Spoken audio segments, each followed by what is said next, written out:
भगवान विष्णु के 10 अवतारों का वो रहस्य जो आज तक कोई नहीं जान पाया। जय श्री हरि विष्णु मित्रों, भागवत गीता के अध्याय 4 श्लोक 7 में लिखा है, जदा जदा ही धर्मस्य ग्लानिर्भवति भारत अभ्युत्थान धर्मस्य तदा तत्मान सृजा अहम। यह बात भगवान श्री कृष्ण ने श्रीमद् भागवत गीता के चौथे अध्याय में अर्जुन से कही थी। इसका अर्थ है कि जब जब धर्म की हानि क्षय होती है और अधर्म की वृद्धि होती है, तब तब मैं धर्म की स्थापना के लिए संभव को प्रकट करता हूँ, जा अवतार लेता हूँ। आज तक विष्णु ने कुल 9 अवतार लिए और उनका 10वां अवतार कलयुग के अंत में होगा। पर क्या आपने कभी सोचा है कि यह अवतार कौन कौन से है और क्यों भगवान विष्णु को यह अवतार लेना पड़ा?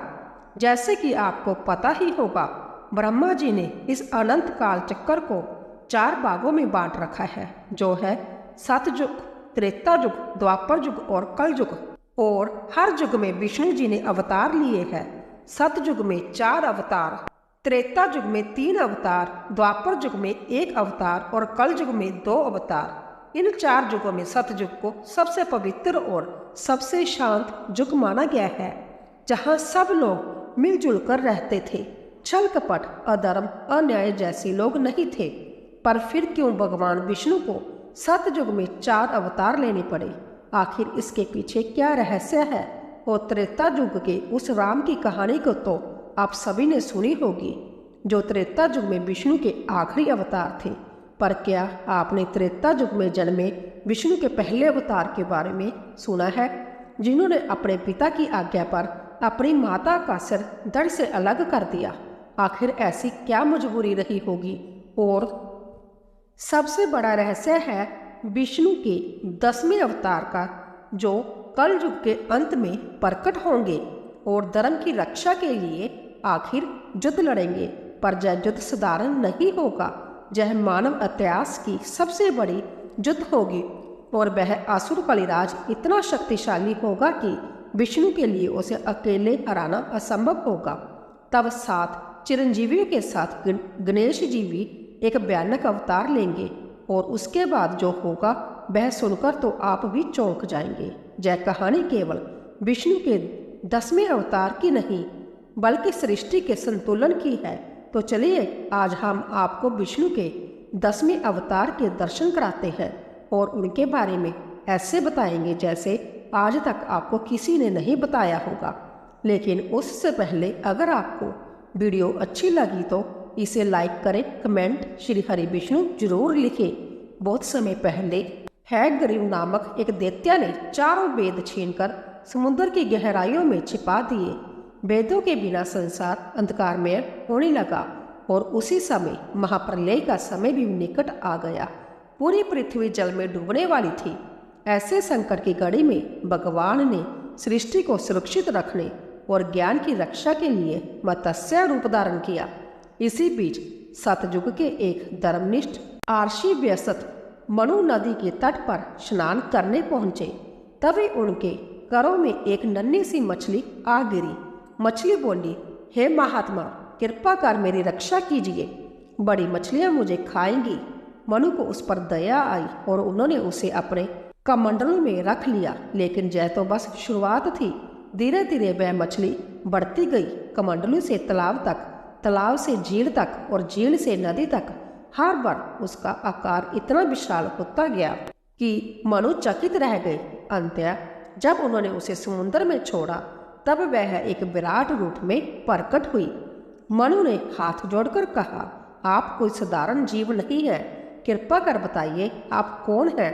तभी भगवान विष्णु मत्स्य रूप में प्रकट होकर बोले, हे मनु, शीघ्र ही महाप्रलय आने वाला है। पूरा संसार जल में डूब जाएगा, लेकिन तुम्हें और जीवों की संतति को बचाकर नई सृष्टि की नींव डालनी होगी। जब प्रलय आए तब तुम अपनी पत्नी, 7 महान अर्षियों, औषधियों और सभी जीव जंतुओं के बीजों को एक नाव में लेकर बैठ जाना। मैं मत्स्य रूप में उस नाव को सुरक्षित स्थान तक ले जाऊंगा। वहीं से जीवन का पुण्य आरंभ होगा। मनु ने भगवान की आज्ञा का पालन किया। जब प्रलय का समय आया तो मनु अपनी नाव में बैठकर उस भयंकर समुद्र में डगमगाने लगे। तभी भगवान विष्णु मत्स्य अवतार में प्रकट हुए और उन्होंने नाव को खींचते हुए उसे सुरक्षित स्थान जाने की हिमालय की शिखरों तक पहुंचा दिया। प्रलय के उस अंधकार में भगवान ने मनु को धर्म, सृष्टि और ब्रह्मांड के रहस्यों का उपदेश भी दिया। तत्पश्चात उन्होंने हैग्रीव दैत्य का वध कर चारों वेदों को पुण्य देवताओं को लौटा दिया। इस प्रकार ज्ञान की ज्योति फिर से प्रकट हुई और जीवन का बीज बचा रहा। एक समय की बात है, ऋषि दुर्वासा ने देवराज इंद्र को एक माला भेंट की, जिसे इंद्र ने अपने हाथी ऐरावत के गले में डाल दिया।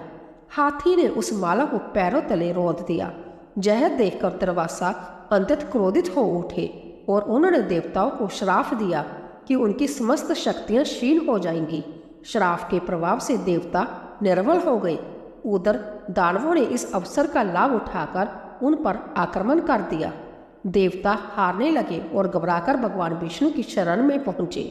देवताओं ने निवेदन किया है, हे प्रभु, यदि आप ही हमारी रक्षा नहीं करोगे तो अधर्म की विजय निश्चित है। भगवान मुस्कुराए और बोले, शक्ति पुण्य प्राप्त करने का एक ही मार्ग है, समुद्र मंथन। क्षीर सागर का मंथन करने पर अमृत प्रकट होना, वही अमृत तुम्हें अमृत तत्व और बल प्रदान करेगा। परंतु इतना विशाल कार्य तुम अकेले नहीं कर सकते, तुम्हें दानवों को भी साथ लेना होगा, उनके बिना यह संभव नहीं है। इंद्र दानवराज बाली के पास गए और यह प्रस्ताव रखा, आओ हम मिलकर समुद्र का मंथन करें, जो भी रत्न और अमृत में निकलेगा उसका समान बंटवारा होगा। बाली पहले तो संदेह में था, लेकिन जब उसे पता चला कि जय संभ्य नारायण का आदेश है तो उसने प्रस्ताव स्वीकार कर लिया। मंदार पर्वत को मदनी बनाया गया और नागराज वासुकी को रस्सी। देव और दानव दोनों ही पक्ष रस्सी के दोनों ओर खड़े होकर समुद्र को मथने लगे, लेकिन समस्या यह हुई कि विशाल मंदार पर्वत बार बार डूबने लगा। तब भगवान ने संभ्य कूर्म अवतार जाने की कछुए का रूप धारण किया। वह क्षीर सागर के गहराइयों में जाकर अपनी विशाल पीठ पर पूरे पर्वत को थामे रहे।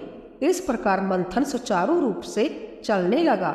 जैसे जैसे समुद्र मंथन होता गया, एक एक करके अवैधुत रत्न और दिव्य वस्तुएं प्रकट होने लगी। कामधेनु, ऐरावत हाथी, उच्च अशर्वा, अश्व, कौस्तुभ मणि, लक्ष्मी जी और अनेक अमूल्य धरोहरें। लेकिन मंथन के बीच से एक भयंकर विष भी निकला, जिसे देखकर सभी घबरा गए। तब भगवान शिव ने करुणा करके उस विष को अपने कंठ में धारण कर लिया और नीलकंठ कहलाए। अंत्य समुद्र मंथन से धन्वंतरी प्रकट हुए। उनके हाथों में अमृत कलश था। दानव उसे छीनने दौड़े, पर भगवान विष्णु ने मोहनी रूप धारण कर अमृत को देवताओं को वितरित कर दिया।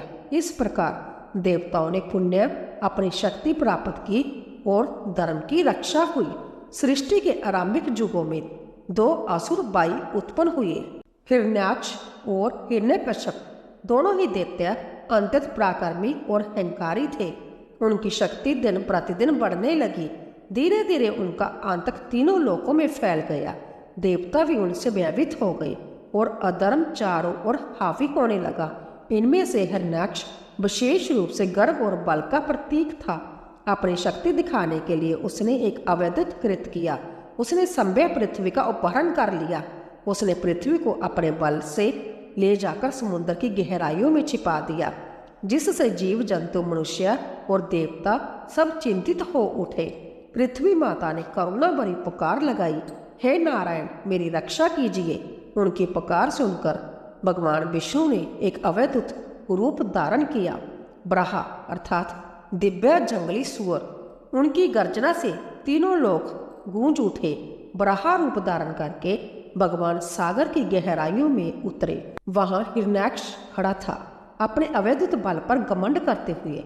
उसने भगवान को देखा और हंसते हुए बोला, अरे जय तुच्छ जानवर मेरे सामने आया है, आज मैं इसे भी नष्ट कर दूंगा।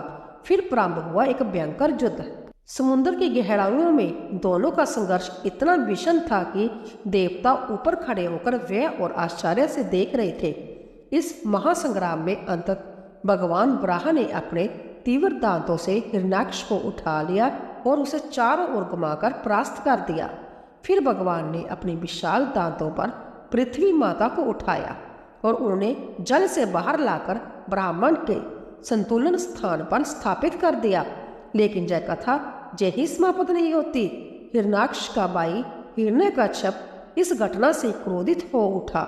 उसने निश्चय किया कि वह अपने भाई की मृत्यु का प्रतिशोध अवश्य लेगा। इसी प्रतिशोध की भावना ने आगे चलकर उसे ऐसा वरदान दिलवाया जिसने उसे लगभग अजेय बना दिया। और यही कहानी हमें ले जाती है अगले अवधूत प्रसंग की ओर, नरसिंह अवतार की ओर। हिरण्याक्ष के वध के बाद उसका भाई हिरण्यकश्यप प्रतिशोध की आग में जलने लगा। उसने ठान लिया कि वह अपने भाई की मृत्यु का बदला लेगा। इसके लिए उसने कठोर तपस्या की और संभ्या ब्रह्मा जी को प्रसन्न किया।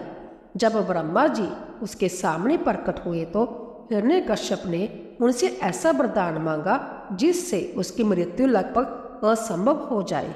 उसने कहा, मुझे ना तो मनुष्य मार सके, ना पशु, ना दिन में मरूं, ना रात में, ना आकाश में, ना धरती पर, ना घर के भीतर, ना बाहर, ना अस्त्र से, ना शास्त्र से। ब्रह्मा जी ने उसे उसकी कठिन तपस्या से प्रसन्न होकर जय वरदान दे दिया। वरदान पाकर हिरण्यकश्यप का अभिमान चरम पर पहुंच गया। वह संभ्या को अमर समझने लगा। उसने घोषणा कर दी, अब सृष्टि में भगवान का कोई अस्तित्व नहीं है, केवल मैं ही सर्वोच्च हूँ, सबको मेरी पूजा करनी होगी। लेकिन हिरण्यकश्यप का अपना ही पुत्र प्रहलाद उसके विरुद्ध खड़ा हो गया। प्रहलाद बचपन से ही भगवान विष्णु का अनन्य भगत था। वह दिन रात ओम नमो नारायण का जाप करता, पिता लाख रोकता, धमकाता, जहाँ तक कि दंड देता, पर प्रहलाद कभी विचलित नहीं हुआ। हिरण्यकश्यप ने उसे मारने के कई प्रयास किए। कभी विष पिलाया गया, कभी पहाड़ से गिराया गया, कभी हाथियों से कुचलवाने की कोशिश हुई, लेकिन हर बार भगवान विष्णु ने अपने भक्त की रक्षा की। जहाँ तक कि अपनी बहन होलिका की सहायता से उसे अग्नि में बैठाकर जलाने का प्रयास भी किया गया, पर हुआ उल्टा। होलिका जलकर भस्म हो गई और प्रहलाद सुरक्षित बाहर आ गया। अंत्य हिरण्यकश्यप का क्रोध सीमा पार कर गया। उसने प्रहलाद को महल की चौखट पर बुलाकर पूछा, तेरा विष्णु कहाँ है? यदि वह सचमुच सर्वव्यापी है तो इस खंबे में भी होगा क्या? प्रहलाद ने शांत स्वर में कहा, हाँ पिताश्री, मेरे प्रभु हर जगह है। यह सुनकर हिरण्यकश्यप ने क्रोध में अपनी गदा से उस खंबे को तोड़ डाला। उसी क्षण वहां से एक अवधूत भीषण स्वरूप प्रकट हुआ। नरसिंह अवतार ने क्रोध में हिरण्यकश्यप का गला पकड़ उसे हवा में उठाकर पटक दिया। फिर घसीटते हुए महल की चौखट तक ले गए और उसे उठाकर अपनी जांघों पर लेटा दिया। नरसिंह अवतार ने हिरण्यकश्यप का चीरा फाड़ दिया और इस संसार को उसके भय से मुक्त किया। देवताओं ने आनंद मनाया। प्रहलाद ने अपने प्रभु के चरणों में प्रणाम किया और सृष्टि में फिर से धर्म का प्रकाश फैल गया। हिरण्यकश्यप के वध के बाद उसका पुत्र प्रहलाद भगवान विष्णु का महान भक्त बन गया। प्रहलाद की भक्ति की गाथा तीनों लोकों में प्रसिद्ध हुई। समय बीता और उसके वंश में जन्म हुआ राजा बलि का, जो प्रहलाद का पोता था। बलि बचपन से ही साहसी और उदार थे। उन्होंने कठोर तपस्या की और देवताओं से भी अधिक शक्ति प्राप्त की। गुरु शुक्राचार्य के मार्गदर्शन में उन्होंने असुरों का नेतृत्व किया और एक एक कर देवताओं को पराजित कर दिया। स्वर्ग लोक तक पर कब्जा कर लिया गया। देवता असहाय हो उठे और भगवान विष्णु के पास पहुंचे। भगवान ने देखा कि बलि अत्यंत बलशाली है, परंतु एक गुण उसमें विशेष रूप से प्रबल था, उसकी दानवीरता। वह किसी भी जाचक को खाली हाथ नहीं लौटाता था। इसीलिए उन्होंने वामन अवतार धारण किया। एक छोटे से ब्राह्मण बालक का रूप, सिर पर जटाजूट, हाथ में कमंडल, शरीर पर चमकता तेज और वाणी में विनम्रता। एक दिन राजा बलि विशाल यज्ञ कर रहे थे, तभी वहां जय नन्ना ब्राह्मण पहुंचा। बलि ने उनका आदर सत्कार किया और बोला, ब्रह्मचारी बताइए आपको क्या चाहिए, मैं आपको अवश्य दान दूंगा। बामन मुस्कुराए और बोले, राजन मुझे केवल 3 पग भूमि चाहिए जहां मैं शांति से बैठकर तप कर सकूं। सभी सभा चकित रह गई। इतना महान दानवीर राजा और इतना छोटा सा दान। बलि ने हंसते हुए कहा, मुझे लगा था कि तुम स्वर्ण गाय या कोई राज्य मांगोगे, लेकिन तुमने तो केवल 3 पग भूमि मांगी, इसे मैं अवश्य दूंगा। जैसे ही बलि ने संकल्प लिया, वही छोटा ब्राह्मण अचानक विराट हो गया। उसका शरीर आकाश छू गया, सिर से ब्राह्मण तक उसका प्रकाश फैल गया। जय थे सम्भव वामन विष्णु का त्रिविक्रम रूप। भगवान ने पहला पग बढ़ाया, पूरी पृथ्वी नाप ली। दूसरा पग बढ़ाया, पूरा आकाश माप लिया। अब तीसरे पग के लिए स्थान नहीं बचा।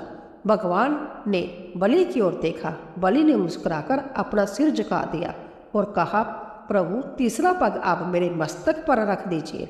भगवान ने ऐसा ही किया और बलि को पाताल लोक भेज दिया।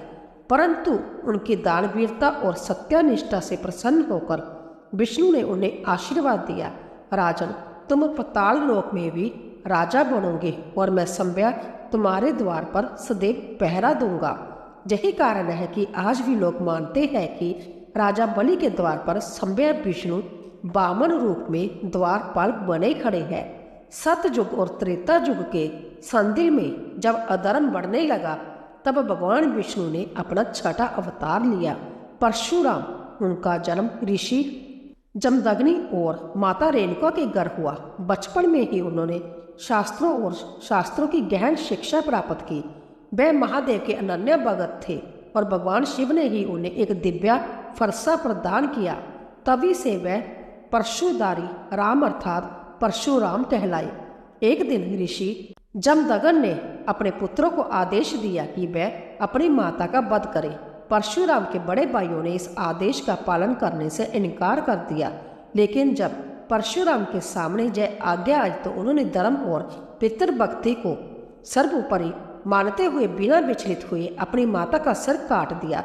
जिसके पश्चात परशुराम ने रोते हुए अपने पिता से पूछा कि आखिर उन्होंने उससे यह पाप क्यों करवाया। तब ऋषि जमदग्नि ने कहा कि एक दिन माता रेणुका नदी में स्नान करने गई। वहां उन्होंने गंधर्वों को जल पीड़ा करते देखा और क्षण भर के लिए उनके मन में अस्थिरता आ गई।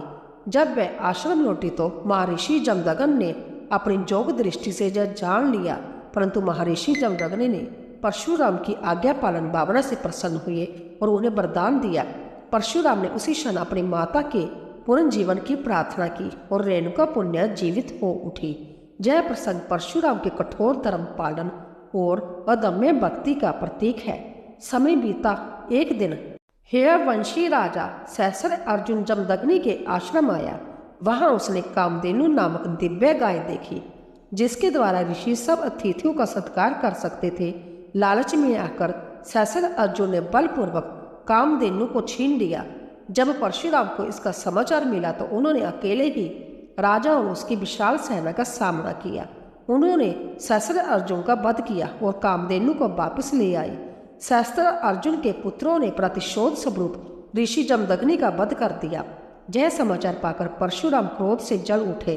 उन्होंने प्रतिज्ञा ली, मैं इस पृथ्वी से शत्रुओं का विनाश कर दूंगा। इसके बाद परशुराम ने अकेले ही 22 बार पूरी पृथ्वी से शत्रुओं का संहार किया। उन्होंने क्षत्रिय वंश को लगभग समाप्त कर दिया। इतना भयंकर प्रतिशोध इतिहास में दूसरा नहीं मिलता। अपने व्रत को पूर्ण रूप करने के बाद परशुराम ने अश्वमेध यज्ञ कर संपूर्ण पृथ्वी महर्षि कच्छप को दान कर दी। फिर वह अपने शास्त्र इंद्र को सौंपकर महेंद्र पर्वत पर तपस्या में लीन हो गई। लेकिन परशुराम की गाथा यही समाप्त नहीं होती। उन्हें देवताओं ने चिरंजीवी का वरदान दिया। आज भी वह जीवित माने जाते हैं और कहा जाता है कि वह कल के अवतार के समय प्रकट होकर उन्हें दिव्य शास्त्र प्रदान करेंगे और धर्म स्थापना में सहायक बनेंगे। त्रेता युग में जब अधर्म और रावण जैसे दुष्टों का आतंक बढ़ने लगा, तब भगवान विष्णु ने अपना 7वां अवतार लिया, श्री राम। अयोध्या नगरी में सूर्यवंश के प्रतापी राजा दशरथ का राज्य था। वे धर्मनिष्ठ और प्रजा सबल थे, लेकिन संतानहीन थे। संतान प्राप्ति के लिए उन्होंने महर्षि श्रृंगी के मार्गदर्शन में उत्कृष्ट यज्ञ किया। यज्ञ के फल स्वरूप रानी कौशल्या से श्री राम, रानी ककेई में से भरत और रानी सौमित्रा से लक्ष्मण व शत्रुघ्न का जन्म हुआ। राम बचपन से ही तेजस्वी, शूरवीर और विनम्र थे। जब महर्षि विश्वामित्र जग में विघ्न डालने वाले राक्षसों से त्रस्त हुए तो वह राम और लक्ष्मण को अपने साथ ले गए। वहाँ राम ने ताड़का और सुबाहु जैसे राक्षसों का वध किया और विश्वामित्र का यज्ञ सफल हुआ। इसके बाद वह मिथिला पहुंचे, जहाँ राजा जनक ने अपनी पुत्री सीता का स्वयंवर रखा था। स्वयंवर की शर्त थी भगवान शिव के विशाल धनुष को उठाकर प्रत्यंसा चढ़ाना। नेक राजाओं ने प्रयास किया पर कोई सफल ना हो सका। तब राम ने सहजता से धनुष उठाया और उसे तोड़ डाला। इसी के साथ सीता जी ने राम को पति रूप में स्वीकार किया। अयोध्या लौटने पर राम ने राजतिलक की तैयारी होने लगी, लेकिन रानी कैकेयी अपनी दासी मंथरा के कहने पर राजा दशरथ को अपने 2 वरदान याद दिलाती है। राम को 14 वर्षों का वनवास और भरत को अयोध्या का राज सिंहासन। राजा दशरथ विवश होकर जय वचन निभाने को बाध्य हुए। राम ने बिना किसी विरोध के पिता की आज्ञा स्वीकार की और सीता तथा लक्ष्मण के साथ वन की ओर प्रस्थान किया। वनवास के दौरान अनेक घटनाएं हुई। शूर्पणखा का प्रसंग, खरदूषण का वध और अंत्य राक्षसों के राजा रावण द्वारा सीता हरण। रावण ने सीता को लंका ले जाकर अशोक वाटिका में बंदी बना लिया। सीता की खोज में राम और लक्ष्मण की मुलाकात हनुमान, सुग्रीव और वानर सेना से हुई। हनुमान ने समुद्र लांघ कर लंका में प्रवेश किया और सीता जी का पता लगाया। वहां उन्होंने रावण को चेतावनी भी दी और लंका दहन कर लौट आए। इसके बाद समुद्र पर सेतु का निर्माण हुआ और राम अपनी वानर सेना सहित लंका पहुंचे। वहां भीषण युद्ध हुआ। रावण के वीर पुत्र मेघनाथ और भाई कुंभकर्ण का वध हुआ। अंत्य समय रावण का भी श्री राम ने वध किया और सीता जी को मुक्त कराया। विजय के बाद राम अयोध्या लौटे। पूरे नगर में दीप प्रज्वलित कर उनका स्वागत हुआ। उसी दिन से दीपावली का पर्व मनाया जाता है। अयोध्या में राम राज्य की स्थापना हुई, जहां धर्म, न्याय और समृद्धि का वास था। लेकिन कथा यही समाप्त नहीं होती। प्रजा की शंका और आलोचना के कारण राम ने सीता जी को वन भेज दिया। वहां वाल्मीकि आश्रम में लव और कुश का जन्म हुआ। अंत्य में जब सीता ने पुण्य अग्नि परीक्षा देने से इनकार कर दिया तो वह धरती माता की गोद में समा गई। राम ने अपना राजकाज अपने पुत्रों को सौंपकर सरयू नदी के तट पर जल में प्रवेश कर शरीर त्याग दिया और पुण्य विष्णु स्वरूप में वापस लौट गए। राम अवतार केवल एक राजा की गाथा नहीं है, बल्कि यह आदर्श पुरुष, आदर्श पुत्र, आदर्श पति और आदर्श राजा की जीवन प्रतिमा है। इसीलिए उन्हें मर्यादा पुरुषोत्तम कहा जाता है। द्वापर युग में जब अधर्म का बोलबाला बढ़ने लगा और आतंक चरम पर था, तब भगवान विष्णु ने अपना 8वां अवतार लिया। श्री कृष्ण मथुरा नगरी का राजा था, अत्याचारी कंस। एक दिन जब कंस अपनी बहन देवकी का विवाह वासुदेव से करा रहा था, तभी आकाशवाणी हुई, कंस तुम्हारा संहार देवकी का 8वां पुत्र करेगा। जय सुनते ही कंस क्रोधित हो उठा और देवकी वासुदेव को कारागार में बंद कर दिया। देवकी की हर संतान का जन्म होते ही कंस उसे मार डालता। इस तरह 7 शिशुओं की हत्या कर दी गई। अंत्य जब 8वां पुत्र जन्मा, वही थे संभय नारायण श्री कृष्ण। उनका जन्म भाद्रपद मास की कृष्ण अष्टमी की आधी रात को हुआ। कारागार में चमत्कार हुआ। सैनिक सो गए, पहरेदार बेहोश हो गए और कारागार के द्वार खुल गए। वासुदेव ने शिशु कृष्ण को टोकरी में रखकर जमुना नदी पार की। मार्ग में शेषनाग अपने फन फैलाकर शिशु की रक्षा करते रहे। वासुदेव ने बालक को गोकुल पहुंचाया और नंद बाबा यशोदा की गोद में सौंप दिया। इस प्रकार कृष्ण का पालन पोषण गोकुल में हुआ। कृष्ण बचपन से ही नटखट और मनमोहक थे। वे माखन चुराते, गोपियों की मटकी फोड़ते और अपनी बांसुरी की धुन से सबका मन मोह लेते। उनकी बाल लीलाएं आज भी लोकगीतों और कथाओं में गाई जाती है। उन्होंने अनेक असुरों का वध भी किया। पूतना, संकटासुर, तृणव्रत, बकासुर, अगासुर आदि। जब जमुना में कालिया नाग ने आतंक मचाया, तब कृष्ण ने उसके फलों पर नृत्य कर उसे वश में किया और जमुना को विष मुक्त कराया। बरसाने की राधा उनकी प्राण प्रिय थी। राधा और कृष्ण का प्रेम केवल संसारिक नहीं, बल्कि आत्मा और परमात्मा के मिलन का प्रतीक है। वृंदावन की रास लीला में कृष्ण की बांसुरी की धुन सुनकर गोपियां आत्म विभोर हो जाती थी। कृष्ण बड़े हुए और मथुरा लौटकर कंस का वध किया। इस प्रकार देवकी वासुदेव को मुक्त कराया और मथुरा की प्रजा को आतंक से बचाया। इसके बाद कृष्ण ने द्वारका नगरी बसाई और यदुवंश का विस्तार किया। द्वापर युग का सबसे बड़ा प्रसंग था महाभारत। इसमें कृष्ण ने पांडवों का साथ दिया और अर्जुन के सारथी बने। युद्ध भूमि में जब अर्जुन धर्म संकट में पड़े तब कृष्ण ने उन्हें गीता उपदेश दिया। जीवन, धर्म, आत्मा और कर्तव्य का वह ज्ञान जो आज भी मानवता के लिए मार्गदर्शक है। महाभारत युद्ध में पांडवों की विजय हुई और अधर्म पर धर्म की स्थापना हुई। युद्ध के बाद धीरे धीरे यदुवंश में भी कलह बढ़ने लगा। गंधारी के श्राप के कारण यदुवंश नष्ट हुआ। अंत्य कृष्ण वन में पीपल के वृक्ष के नीचे विश्राम कर रहे थे। तभी एक शिकारी ने उन्हें हिरण समझकर उनके पैर में बाण मार दिया। कृष्ण मुस्कुराए और उसे अवैध दान दिया। यही उनका अंत्य था और इसी के साथ द्वापर युग समाप्त होकर कल युग का आरंभ हुआ। द्वापर युग के अंत और कल युग की शुरुआत में जब पृथ्वी पर हिंसा, बलि प्रथा और अंधविश्वास बढ़ने लगे तब भगवान विष्णु ने मानव रूप में अवतार लिया, जिसे हम गौतम बुद्ध के नाम से जानते हैं। यह अवतार इसीलिए विशेष था क्योंकि इसमें ईश्वर ने युद्ध या शास्त्र का सहारा नहीं लिया बल्कि ज्ञान और करुणा से मानवता को मार्ग दिखाया। ईसा से लगभग 500 साल पहले कपिलवस्तु में शाक्य वंश के राजा शुद्धोदन और रानी महामाया के गर्भ एक पुत्र का जन्म हुआ। जन्म के 7वें दिन ही माता का निधन हो गया और बालक का पालन पोषण उनकी मौसी प्रजापति गौतमी ने किया। उसका नाम सिद्धार्थ रखा गया। सिद्धार्थ बचपन से ही करुणमय और संवेदनशील थे। राजमहल में उन्हें हर सुख सुविधा दी गई, लेकिन उनके हृदय में जीवन के गहरे रहस्य को जानने की जिज्ञासा बनी रही। एक दिन जब सिद्धार्थ नगर भ्रमण को निकली तो उन्होंने ऐसे दृश्य देखे जिन्होंने उनके जीवन की दिशा ही बदल दी। उन्होंने एक वृद्ध, एक रोगी और एक शव देखा। यह देखकर उनके मन में जीवन की नश्वरता और दुख का बोध हुआ। फिर उन्होंने एक सन्यासी को देखा जो त्याग और शांति के मार्ग पर था। उसी क्षण उन्होंने समझ लिया कि जीवन का सत्य भोग विलास में नहीं बल्कि त्याग और साधना में छिपा है। उनका हृदय विचलित हो उठा। उन्होंने निर्णय लिया कि वह इस संसार के मोह माया से ऊपर उठकर सत्य की खोज करेंगे। मात्र 29 वर्ष की आयु में उन्होंने राजमहल, पत्नी यशोधरा और पुत्र राहुल को छोड़ दिया और संन्यास मार्ग पर निकल पड़े।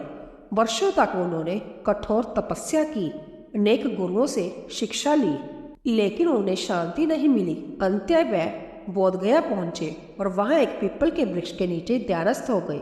कई दिनों तक गहन साधना के बाद विशाख पूर्णिमा की रात को उन्हें ज्ञान की प्राप्ति हुई। उसी क्षण सिद्धार्थ बुद्ध बन गए, अर्थात वह जिसने सत्य को जान लिया। ज्ञान प्राप्त करने के बाद उन्होंने लोगों को मध्यम मार्ग अपनाने की शिक्षा दी, जिसमें ना तो अत्यधिक भोग था और ना ही कठोर तपस्या। उन्होंने 4 आर्य सत्य और अष्टांगिक मार्ग का उपदेश दिया और करुणा तथा अहिंसा को जीवन का आधार बताया। बुद्ध ने पहला उपदेश सारनाथ में दिया, जिसे धर्म चक्र प्रवर्तन कहा गया है। उनके उपदेशों ने लाखों लोगों का मार्गदर्शन किया और बौद्ध धर्म का जन्म हुआ। अंत्य 80 वर्ष की आयु में कुशीनगर में उन्होंने महापरिनिर्वाण प्राप्त किया। कलयुग के शुरुआत के साथ ही धर्म क्षीण होने लगा और अधर्म ने चारों ओर अपने पैर पसार दिए। समय के साथ झूठ, लोभ, पाप और हिंसा जीवन का हिस्सा बनते गए। शास्त्रों में वर्णन है कि कलयुग के अंतिम चरण में स्थिति इतनी भयानक हो जाएगी कि मनुष्य की आयु बहुत छोटी रह जाएगी। रिश्तों में प्रेम नहीं बचेगा, धर्म केवल नाम मात्र का रह जाएगा और अधर्म ही शासन करेगा। ऐसे समय में जब पृथ्वी अत्याचार से कराह रही होगी, जब निर्दोषों की पुकार आकाश तक पहुंच जाएगी और जब अधर्म का भार असहनीय हो जाएगा, तब संभव भगवान विष्णु अपने अंतिम अवतार के रूप में प्रकट होंगे। यह होगा कल की अवतार। पुराणों में वर्णन है कि उत्तर प्रदेश के संबल नामक स्थान पर विष्णु जश नामक एक ब्राह्मण के घर एक पुत्र का जन्म होगा। वही पुत्र आगे चलकर कल्कि कहलाएंगे। कल्कि घोड़े की तरह तीव्रगामी होंगे और उनके पास देवदत्त नाम का एक सफेद अश्व होगा। उनके हाथों में एक दिव्य चमचमाती तलवार होगी, जिसकी तेज से अधर्म कांप उठेगा। कलकी का उद्देश्य होगा अधर्म और अत्याचार का अंत करना। वह दुष्टों, पापियों और कलयुग के अत्याचारियों शासकों का विनाश करेंगे और एक नए युग की स्थापना करेंगे। शास्त्र कहते हैं कि कलकी ही इस कलयुग का अंत कर फिर से सत्यायुग का आरंभ करेंगे। लेकिन कलकी की कथा यही समाप्त नहीं होती। मान्यता है कि जब वह प्रकट होंगे तो उनके हाथ साथ वह अमर जोधा भी खड़े होंगे, जिन्हें हम चिरंजीवी कहते हैं, जैसे परशुराम, हनुमान, अश्वत्थामा और अन्य। कहा जाता है कि परशुराम समय कलकी को शास्त्र प्रदान करेंगे और उन्हें धर्मयुद्ध के लिए तैयार करेंगे। कलकी अवतार आज भी रहस्य से घिरा हुआ है। कोई नहीं जानता कि उनका प्रकट होना कब और कैसे होगा, परंतु इतना निश्चित है कि जब अधर्म अपनी चरम सीमा पर पहुंच जाएगा तब उनका आगमन अवश्य होगा। और शायद यही से शुरू होगी एक और रहस्यमयी कहानी कलिराज की। शास्त्रों से संकेत है कि कलयुग के अंतिम चरण में कलिराज नामक एक भयानक चरित्र उबारेगा, जो अधर्म का प्रतीक होगा और संसार को विनाश की ओर धकेलेगा। यही वह शक्ति होगी जिसका अंत करने के लिए कलकी प्रकट होंगे। कलिराज कौन होगा, उसका साम्राज्य कैसा होगा और किस तरह उसका सामना कलकी से होगा, यह एक ऐसा रहस्य है जिसे आने वाला समय ही उजागर करेगा। बोलिए विष्णु भगवान की जय। राधे राधे।